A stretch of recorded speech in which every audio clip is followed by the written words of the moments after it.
Well, it's time to do the cake, the fruit cake. So I have measured out 225 grams of self-raising flour with a teaspoon of baking powder. You are supposed to, on the recipe, it says half a teaspoon of bicarbonate of soda, but I can't find mine, so I'll just do without. Now it says to empty the flour. I always sift the flour when I'm doing a cake, so I'll just do this and I'll be right back. Now it does say once you put the flour in to add the fruit that you've boiled up. I'm going to, while I've got a little bit of flour here, I've added some cherries which I've halved. I like a good few cherries in a fruit cake, so I put between 2 and 3 ounces, but today I've just guessed it. So if you're going to do this and you want to add cherries, make sure you put them in flour, because if not they'll sink to the bottom of your cake. So I've just added them there and pop them in. There's not as many as what I would have liked, but it is what it is. So now it says to add the fruit. I'm just gonna guess, but like I say again, you put as least or as much as you want in. I'm going to add a little bit of mixed peel. I'm not a big lover of it, but, well, we're both not a big lover of it, but I will add just a little bit. Let me just wash my hands now. It's going to be guesswork, but again, if you're wanting to put extra in, which I'm going to put walnut, it's only what I've got left and I want to use up. So I'm going to put some chopped dates and some walnut pieces, some flaked almonds, chopped figs, and then there was something else. Oh, some mixed nuts. Like I say, I'm just putting in as guesswork, but again, try 2 or 3 ounces. But if you want more than that, then pop more in. I just want to get these used up. I won't put them all in. I'll just, it's just guesswork. But yeah.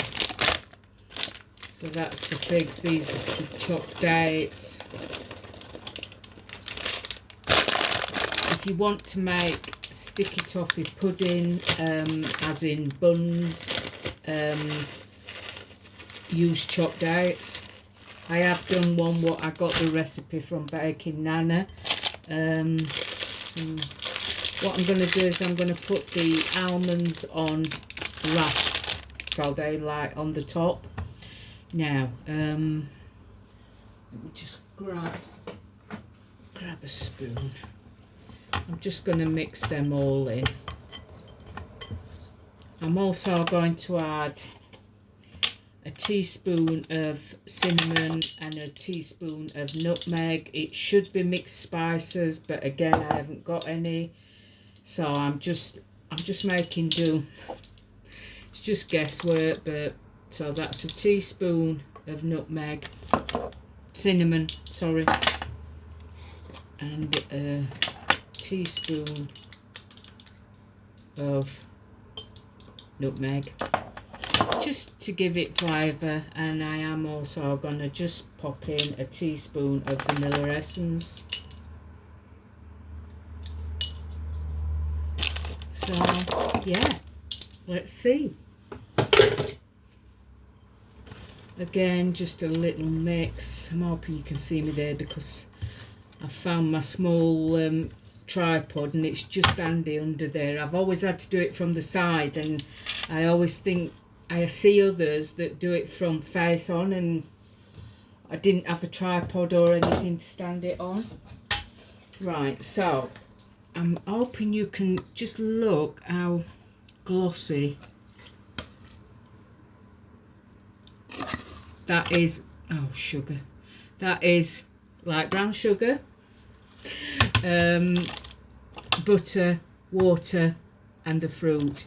I boiled them for about 10 minutes on a very low heat, so it was just simmering. And yeah, your fruit seems to go bigger. So now I've got to pop that in there.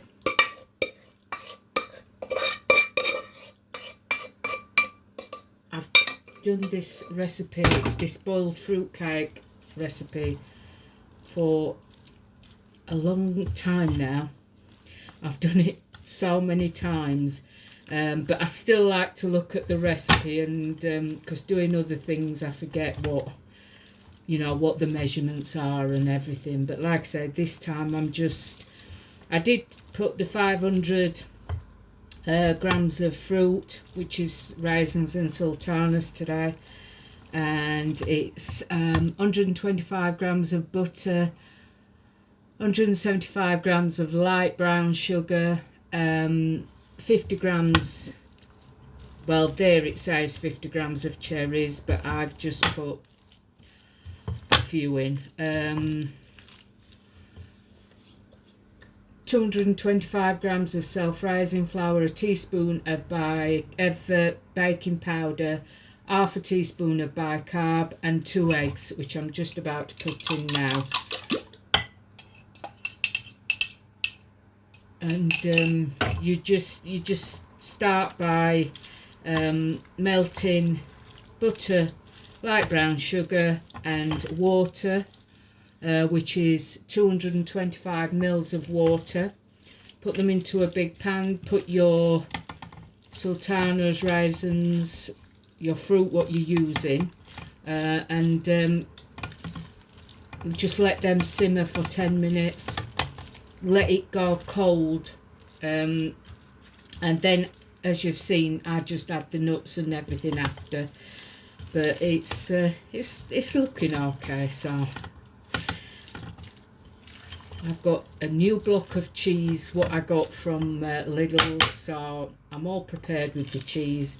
That's something I've never done as well. I used to odd times as a child, but then my parents, my mum and dad, loved cheese with fruitcake. Now it's like, no. But I am loving it now. So yeah. So as you can see, that is the consistency you need. I'm doing it in a square silicone mould. I've greased and lined with parchment paper, greaseproof paper, whatever you call it, and it will go into the oven for about 3.5 hours. How to check it, if you're not sure, you get a skewer. I use a needle, a knitting needle. Pop it into the middle. If your skewer comes out with mixture on it, it's not quite done. Just then after that, keep trying it 5 minutes at a time. If your skewer or your needle comes out clean, that means it's done. So let me just pour this in here because time's running out and I want to do it in one video. So I'll be back. Right, that was just enough mixture for this this silicone mould. So I've just sprinkled the almonds on the top. I will do a video when it's out the oven, but like I say, it's going to be 3 to 3.5 hours, and I've preset the oven to 150. Please, if you're going to do this, don't do it on an high heat because it will burn on the outside and not cook on the in, and I don't want you to waste that mixture because fruit and everything's expensive. Do it on 150 for roughly 3 to 3.5 hours, and within that time, check with your skewer. If you do make it, let me know how you get on, let me know what you think, but if not, come along, say hello. Thanks for watching, thanks for supporting. Your support means everything to me. So I'll be back when this one's cooked. Take care, have a lovely day.